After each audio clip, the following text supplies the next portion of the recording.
I You guys are in appreciate the Ventura, time. huh? Yeah, Yeah, yeah. totally. We're in Ventura. Yeah, we've been around for like 21 years. Yeah, I remember No Cover. I can't remember why I remember it. I'm pretty sure you guys must have done something on Sugarcult at some point No, we in did. the early days because we were from Santa Barbara and our bass player was actually from Ventura, so we definitely had connection to that zone. Um, so man, let's dive right in. All right, man. My first question is, what has been your greatest Warp Tour memory? Oh man, greatest Warped Tour memory. I would have to say, okay, so just to give you a little background, Sugar Cult, we did the Warped Tour 2001 and the Warped Tour 2002, and then so when we were just starting out, like right before our first record came out, we did the Warped Tour 2001. So it really kind of put us on the map. Like it was definitely like our way of shaking hands with, shaking hands with America because we hadn't really toured outside of Southern California. Um, and then 2002 we did it again, and then 2004. By 2004 we had like a couple hit songs on the radio, and we came back, and instead of playing like the tiny stages, we were playing on the main stage, and it was a really glorious. It was just a really glorious time. It was I think it was their 10-year anniversary back then. Um, he keeps moving the clock around, so at the time they told us it was the 10-year anniversary tour, but then you find out that the Warped Tour I think started in 1995. But at that point it was 2004, so I don't know what. But anyway, I would say the craziest. I mean, there's so many memories associated with the Warped Tour, but I'd say like one of the ones that's most indelible was the first date. It was like June 20th, 2001. It was the first date of the Warped Tour. And it was our first show on the tour. It was the first day of the tour, which is always a little chaotic and crazy, especially if you're a brand new band. And we were as green as could be, so we were like, we show up in Phoenix, Arizona for the first day of the tour. We drove out from Los Angeles, just powered out there on the 10, and we get there. And they're like, all right, so you're here. You check in with this person. Okay, this is what's going on. We're going to figure out where we're going to set up our merch tent.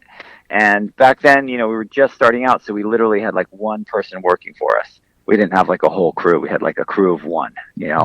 Our friend Brett, basically our friend from back home, and he was kind of supposed to be like tour manager, stage hand, just sort of all around utility helper. Well, within about 5 minutes, Brett was off hanging out with like friends that he knew from the previous tours. Like he was off hanging out with like Rancid or whoever, right? So we were kind of left to our own devices, and we were told we were playing what was called the Maurice stage, which was one of the two kind of like sort of smaller stages. You'll have like the main stages, and then you'll have multiple small stages that are sort of these little satellite stages that are all the smaller bands play on. And so we were told we were playing the Maurice stage, which was basically the stage that was managed by a guy named Maurice. And he, bands, baby bands would play that stage. So we were unloading our gear, and because that's what we were booked on. We were booked on 11 days on the Warped Tour, and it was supposed to be us on the Maurice stage for 11 days. That was the deal. And so we show up to the Maurice stage, and we're unloading our gear, and it's like, probably like, I don't know, 11:30 in the morning, and we were supposed to go on at 12. And we're just kind of getting our guitars out of cases and trying to get ready. And somebody comes frantically and finds us. They're like, "Where's Sugarcult? What's up with Sugarcult?" And we're like, "Hey, where's Sugarcult?" And they're like, "What the hell are you guys doing? You guys are supposed to be on the main stage at 12 o'clock. We can't find you." And we're like, "Oh, shit, what are you talking about?" And they're like, "Yeah, you're on the main stage." And we're like, "Oh, my God." So basically, we learned this later that Kevin likes to do this. He likes to, like, let the smaller bands randomly have a chance to play on the main stage. Uh-huh. So, of course, we were going to be the first band on the main stage of the day. He put us on, and that's actually it's amazing when you get that golden ticket where you get to play the main stage, because then you're playing in front of a huge audience. But we had no idea, so all our stuff is like unloaded at this side stage, and we're like clear across this whole like field or parking lot or whatever it was, and they're like, "Yeah, dude, you're supposed to play there." So we had to like we couldn't find our guy, so I apologize. I'm kind of going around the block when I could go across the street here. Don't worry about it. basically we just had to think on our feet, and I saw like a trash, like this big plastic trash, like basically this plastic dumpster, like kind of mini dumpster that they had.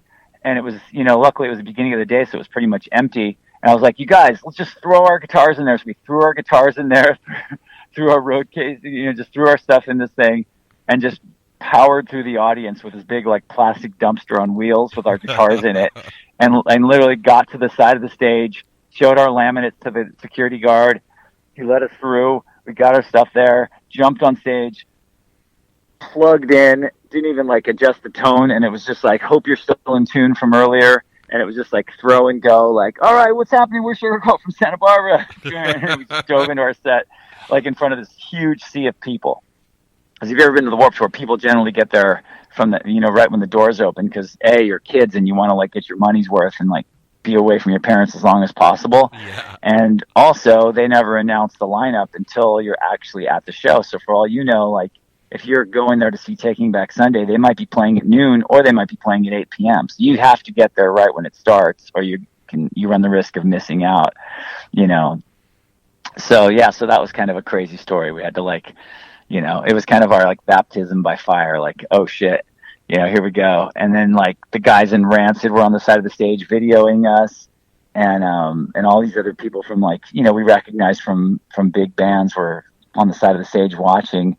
And we thought, like, this has got to be a prank. This has just got to be a bad joke. Like, putting us on the main stage, having all these guys from bigger bands on the side watching us. Like, I thought for sure we were going to be, like, the sacrificial lambs. Like, they were just going to, like, come out and, like, strip us of our clothes and cover us in shaving cream or something. Like, I thought something was going to happen, because we always felt a little bit, like, our band didn't feel, to be totally honest, like, even though I had like come up playing in bands like the Ataris and the String and Utters, like I had some experience playing in some bands that were sort of part of the punk rock community. Like I definitely, when I started like Sugarcult with Tim and Airin and those guys, like I didn't think that the punk rock community was going to leave a light on for us. I thought it was like, okay, here's a band that's a little more power pop leaning, and we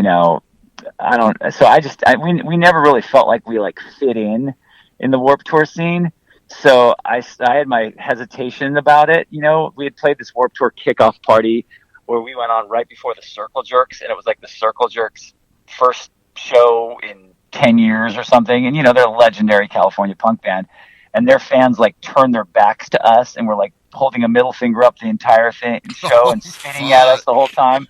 And I was like, after that, I was like, oh my God, it's going to be a long summer. Like, they're going to hate us on the Warped Tour because the Circle Jerks fans just hate us. But then, first day of the Warped Tour, people were like, the guys in Rancid were like, you guys are fucking awesome. Oh my God, that's so great, dude. You guys remind me of Elvis Costello. And we just got so much love. And then the kids, responded to us, and people in the other bands really liked us. And, we were just kind of trying to be cool and be nice. And a couple shows in, Kevin Lyman comes up to us and was like, hey man, I know you guys are only signed on to do 11 days, but if you want to, I don't know what else you're doing this summer, but if you want to stay on the tour, we'll find a stage for you guys to play on. And you guys can do the whole tour. And so, sorry, I turned my car on. And so we were like, fuck yeah, man, like that sounds like, let's do it. And so we ended up just like going for it and jumping on the whole tour. And we shared a tour bus with like, they called them slave ships. They're like these old like 70s era tour buses. They'll cram like 3 bands on. So we were like we shared a bus with like an all-female band called Lowball, whose singer Polly Parrott ended up becoming a famous actress. Like she was on that show like NCIS or whatever. She was like the sort of goth-looking chick on that crime show. She was out of her mind, yeah. But she was the singer of this all-girl band called Lowball. We shared the bus with them, and a bunch of like rowdy Australian guys from Australia called Body Jar. So it was Body Jar, an all-female band, and Sugarcult all on this bus. And most of the shows we played on that tour, because Kevin said I'll find you guys a stage. Basically the stage he found for us was called the Ladies Lounge, and it's basically like breast cancer awareness, free tampons, you know, women, it was basically the hook was this is a stage for female performers. So low ball all female band played. I mean, there was a female DJ that played. There was like, you know, like those like breast molds that people would make and then like decorate, and it was like for breast cancer awareness. And then there was Sugarcult. So we had the distinction of being the only arguably all male band to play on the Were you guys female pissed only off? stage. I mean, we actually thought it was kind of rad because it was like, okay, this is rad. We're gonna, I think we ended up having a lot of female fans, and I don't know, so maybe it was meant to be. Yeah. And our band was named after a group our band was named after a lesbian hippie commune. So maybe that had something. Maybe it was a manifest destiny. I don't know. We're all lesbians trapped in men's bodies. So. Okay, I got two more for you. Do you have a message to Kevin? I mean, to be honest with you, I actually live really close to Kevin, so I see him around town. But so Kevin's still a regular. I go to like parties at his house and stuff. He's such a nice guy.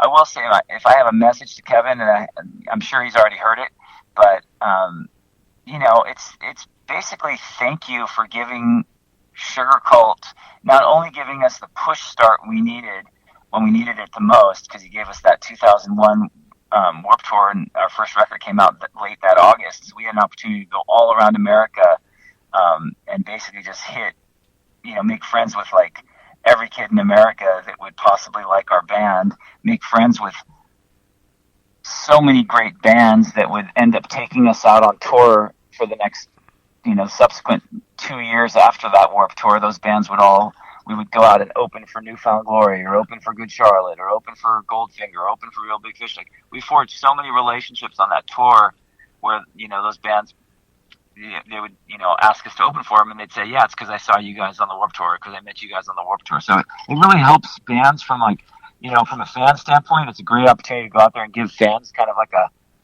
a small little, Halloween candy-sized bite of what you can do live, to sort of get a little glimpse of you at a festival.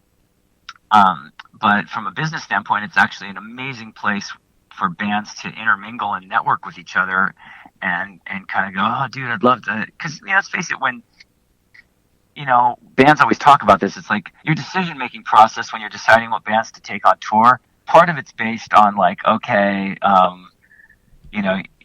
obviously your booking agent, your manager, they want you to choose bands that are going to bring a lot of value to the package. Like, okay, well, this band's got a really good drawer, this band's got a label that's spending a lot of marketing dollars. So, those things are important, but ultimately, as a band and as people, you're like, dude, I want to bring bands on tour that we like because we want to watch them every night, and B, that we actually want to hang out with. They're cool people that we can like deal with, because you don't want to be on tour with a bunch of punishers and like high maintenance people that are just going to bum you out every day, because then you're going to be bummed out every day. So, it's a great opportunity to get to know people. You're waiting in line for food with people and striking up conversations. You're drinking beers with them at the end of the night. You're hanging out. Your wet, moldy towel that the singer of AFI just used to stand on so he wouldn't get athlete's foot. Now you're using that to like dry your face off when you wash your face. You have a lot of bonding experiences after you just took a shower next to Fletcher from Pennywise. You know what I mean? And it's just like, it's like you just have these moments that like I don't know how you get them any other way. So it's really like when they say it's like rock and roll summer camp, it really is. It really is. I guess so my message to Kevin is, thanks for giving us that push start, giving us that opportunity, taking a chance on us. And then, later on, as we became a bigger band, thank you for inviting us to come back. And, because once your band starts getting on the radio and on MTV, then there's a lot of skeptics. There's people that go like, oh, you guys are like an overnight sensation. You guys are one hit wonder. You guys are just all show and no go.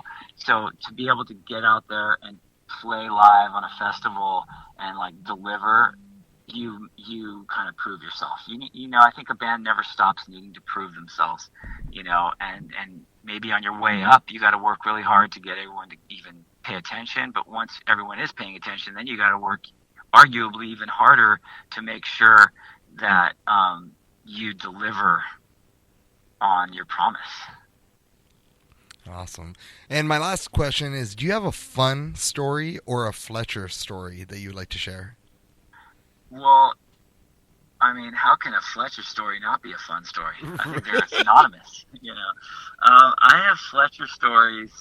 I have secondhand Fletcher stories. Somehow, and I'm probably jinxing myself, I've managed to know Fletcher for probably close to 20 years, and I've never been on the receiving end of a Fletcher story myself. But I've heard stories that, like, once he was on tour with Face to Face, and he duct taped one of the guys in the band, he, like, duct taped him up to a Delinda Meeks new cell or Delinda Meeks post or something outside of a venue, so then they couldn't get free, and all the audience was like, he's done so many crazy things. Or the big tattoo of just like a long line he has up his arm, it's like grab someone's tattoo gun and just tattoo a line from his like knuckles all the way up to his shoulders. Fletcher stories, I mean, oh my gosh, I was actually trying to sell Fat Mike on the idea of funding a coffee table book called Fletcher Stories and just compiling Fletcher stories from everybody. That's pretty much what this has just become. Oh, I okay. swear to God. Do it. Like, we have, I mean, not like a coffee table, but it's like, it started off was, what... It should be a podcast. Yes. Fletcher Stories. I was like, or what's your favorite story? Or tell me a fun story. And oh my God. It all started with, one time Fletcher. Right. I know. It's so funny. Like, oh my God. Didn't he do that? Like he did something. If you ever talk to Lagwagon, you got to ask they have some great Fletcher stories, but something about like maybe jumping in like an opening band's van and just like in Germany and just like taking off on it. I mean, I don't know. I don't have one like at the ready right now, but I know it's one of those things where as soon as I get off the phone with you, like I'll be driving later on today and be like, oh fuck, why didn't I tell him that story? So maybe to be continued on the Fletcher stories. Maybe you just need to compile quotes. If you remember one, just call Danielle. Okay, and leave a message. I will for sure. Hey, that did All happen, right. by the way. That was when Fletcher hopped into Unwritten Law's minivan in Orlando, and I was in the van with the kid. Oh, that's lovely. That was crazy. That's lovely. With the kid. No, but I mean, honestly, like, I've had the greatest times with Fletcher. Like, he's always a total gentleman and a sweetheart. I don't know if I just caught him in the right, equilibrium or what, but like, I've heard so many stories, and seen them happen, but I've never been on the, he's always been pretty cool. I don't know. Maybe he's scared of me. All right, man. Hey, thank you so much. Thank you so much, Marco. I really appreciate it. Yeah, you got it. And I don't know if I'm not to sort of name drop, but I'm literally just about to go to lunch with Chris Rowe from the Ataris right now, who's also got ties to Santa Barbara. Like literally, I'm like a block from his house. And he's around, and I think he's home and kind of bored. So if you guys want to, interview him, I could probably forward the. I think we have till 4 today. You doing at like 3:45 or something, maybe? I'll ask him. I'll tell him. I'll be like, hey, by the way, there's a magazine Ventura that's doing a thing on the Warped Tour if you want to give him some quotes or whatever. But we'll yeah, make it fast. cool. I can do it like 7 minutes. Cool. All right. Yeah, text me. That's what I say. That's what I say to all the girls. All right. That's giving me too much time. I know. That's giving me time to like hang out and listen to a 5-minute long song afterwards. All right. All right. I'll talk to you guys later. All right, Marco. Thank you. Bye-bye.